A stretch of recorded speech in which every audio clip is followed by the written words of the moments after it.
अभी देखो मोदी के सलाहकार ने आर्टिकल लिख दिया कि नया संविधान लागू होना चाहिए। मतलब हद हो गई। उन्होंने उदाहरण भी दे दिया, कितना बढ़िया उदाहरण दे दिया कि हमने पूरी दुनिया के संविधानों का ये किया तो देखा 17-18 साल से ज्यादा किसी संविधान का ये नहीं हो। अरे इतना बड़ा सलाहकार है कि ये नहीं समझ पाया अमेरिका का संविधान आज तक नहीं बदला गया, वो विकसित देश है। जापान का संविधान आज तक नहीं बदला गया, वो विकसित देश है। जर्मनी का संविधान आज तक नहीं बदला गया, वो विकसित देश है। इंग्लैंड में तो लिखा संविधान ही नहीं है, ऐसे ही है। तुम संविधान कहाँ का बदला गया? पाकिस्तान का तो देखो पाकिस्तान की क्या स्थिति, नेपाल का तो देखो नेपाल की क्या स्थिति।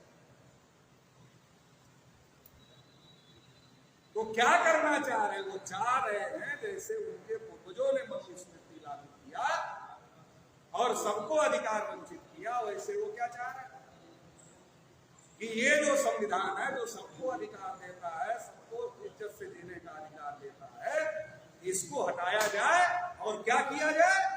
फिर से मनुस्मृति लागू किया जाए जिसमें ओबीसी एससी एसटी के लोगों के पास में किसी प्रकार का कोई अधिकार ना हो और सबको गुलाम बनाकर रखा जाए। इसलिए तीर मुसलमानों पर छोड़ा जा रहा है, निशाना मुसलमान नहीं है, ये बात याद रख लेना। तीर मुसलमानों पर छोड़ा जा रहा, निशाना हम लोग हैं। हमारा बाप दादा जब उनका आदमी आता था तो चारपाई से उतरकर नीचे बैठ जाता था।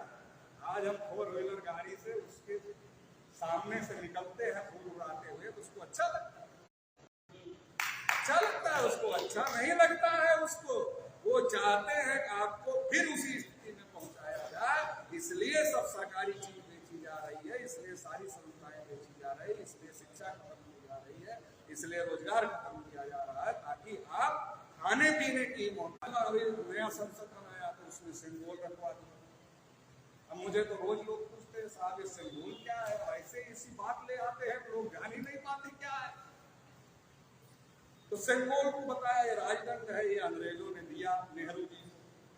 अच्छा ये मोदी जी सबसे ज्यादा विद्वान हो गए, संविधान निर्माता विद्वान नहीं थे, उस सिंबल को नहीं रखवा देते, वो विद्वान नहीं थे, ये ज्यादा विद्वान।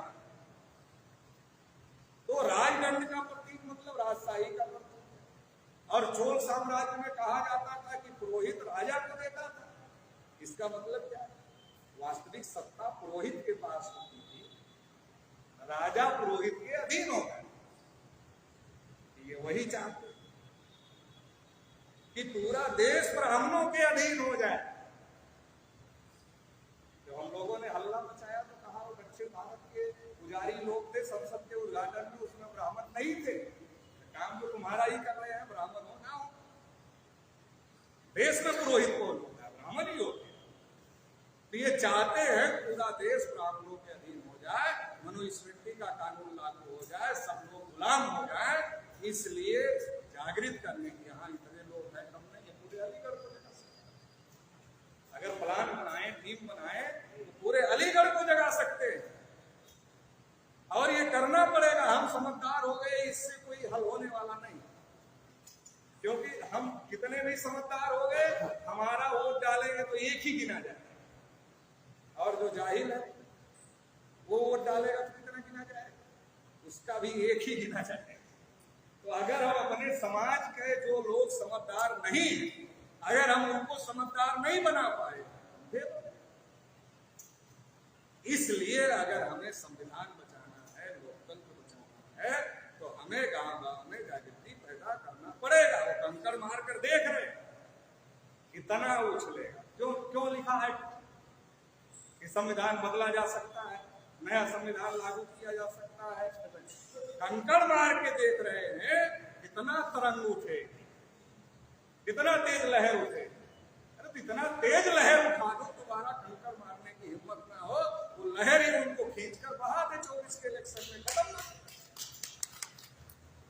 वो कंकड़ मार रहे हैं ना उछालने के लिए, इतना तेज लहर उछालो कि वो लहर उनको खींच के पानी में बहा ले जाए और दोबारा कंकड़ मारने लायक वो पानी में टेस्ट करने लायक ना रह जाए। संविधान आज तक नहीं बदला गया, वो विकसित देश है। जापान का संविधान आज तक नहीं बदला गया, वो विकसित देश है। जर्मनी का संविधान आज तक नहीं बदला गया, वो विकसित देश है। इंग्लैंड में तो लिखा संविधान ही नहीं है, ऐसे ही है।